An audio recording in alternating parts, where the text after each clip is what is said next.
Hello and welcome to this report looking into the women's derby that's coming up. Now, if you don't subscribe to the Anfield Wrap, we do these before every single men's game over the course of the season. I'm aware that this is going out on YouTube for free for everyone to see, but we try to drill down into what the opposition are up to, strengths, weaknesses, so on and so forth. From a Liverpool point of view, though, and for this game, what I want to do is give some background for those of you who may not be aware of the moment in the season that we're at. Find out what Liverpool and Everton are both good at versus the top teams in the division and go from there.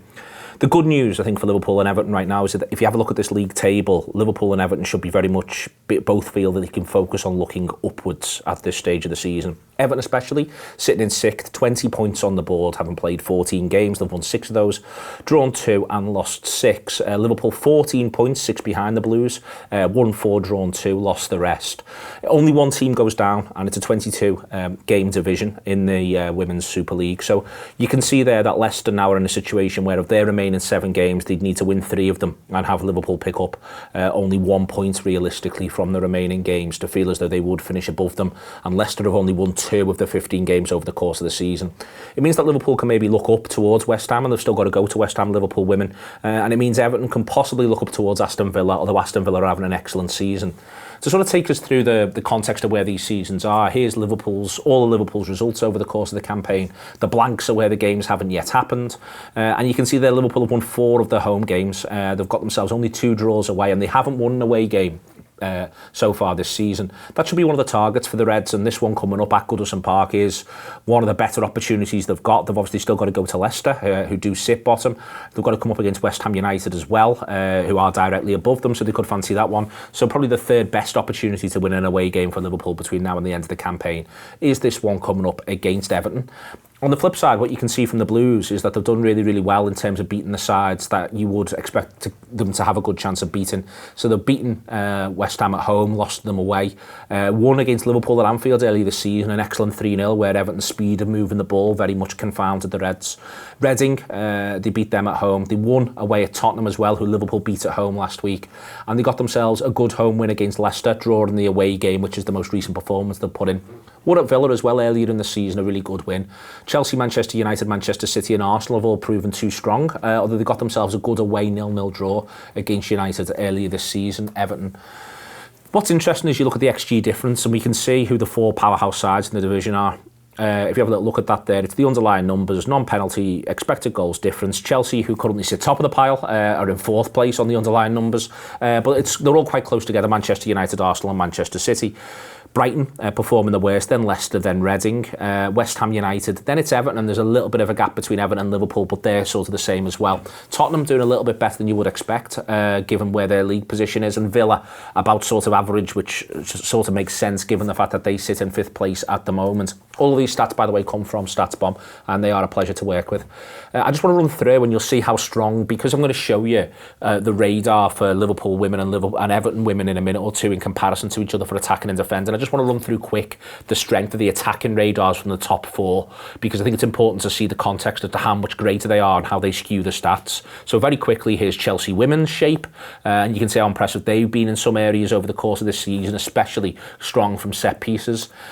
Arsenal women stronger again, really, really impressive, very strong from set pieces, unbelievable XG per 90 of 2.2, 19.4 shots a game. This is a really good side, 4.2 high press shots a game, 3.5 clear shots a game. Man United women not quite as strong as Arsenal women, which again is what you may well expect under normal circumstances, but it is worth pointing out that United currently do sit in 2nd place ahead of Arsenal women, but Arsenal women to have a game in hand. But you can see there as well, a lot of creativity and again strong from set pieces and strong from setting up shots from high pressing scenarios. And Manchester City also a really, really strong side, pushing right up against, and these are the 4 best teams in the division. They really are so much stronger than the rest. So what do we see when we look at Liverpool and Everton's attacking radar? Well, here's both of them. And you can see that it's obviously not in the same vicinity as the sides that sit at the top of the division. Liverpool in the red, Everton in the blue. Both sides tend to keep it relatively tight with reference to the goalkeeper pass length. Everton put fewer crosses into the box than Liverpool. Liverpool actually have had slightly higher expected goals created than Everton. XG per shot is about the same. Liverpool managed to get a couple more shots, which is why Liverpool's XG is a little bit higher. That's the flip side of that equation.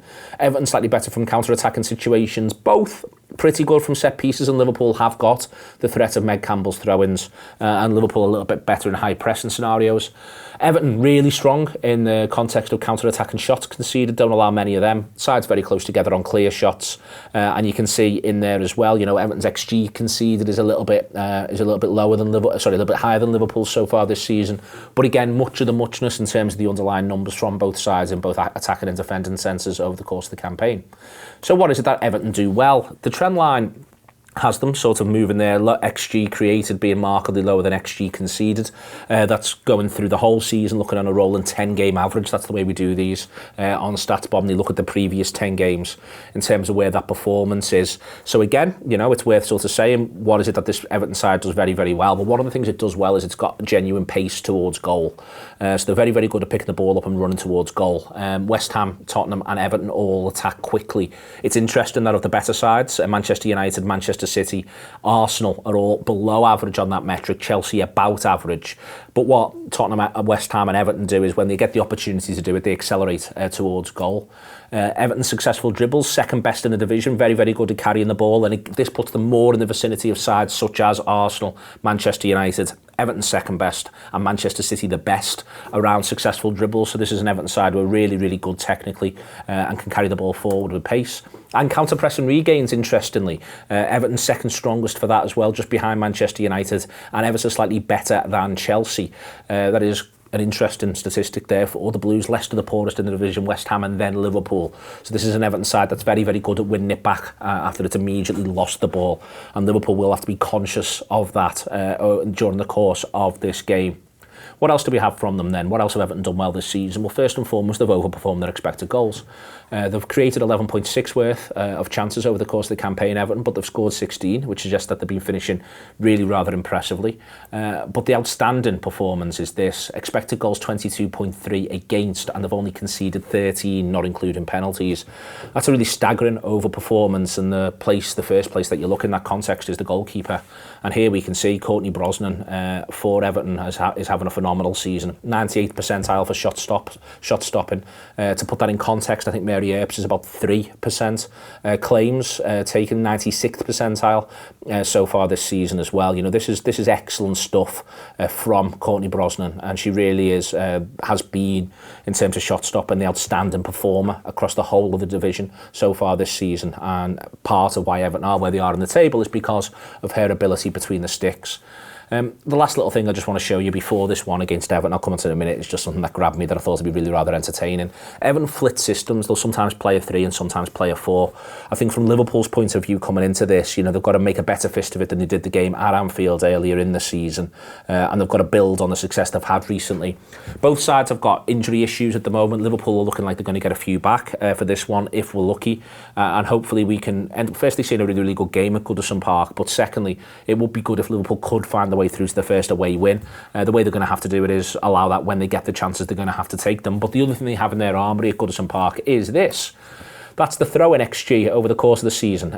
Meg Campbell's throw-ins there at the bottom is something that Liverpool need to use but not rely on. There's been games so far this season where it's felt as though Liverpool have been too eager to go to those throw-ins. Liverpool have got to pick the moments to use them to create that sort of level of expected goals per game in the opposition defence. Liverpool are more than capable of doing that. We know that for a fact. But they're going to have to show the quality that they can on the pitch. Fukunaga will be ever so important from a Liverpool point of view, but it's a good Everton side worth watching too.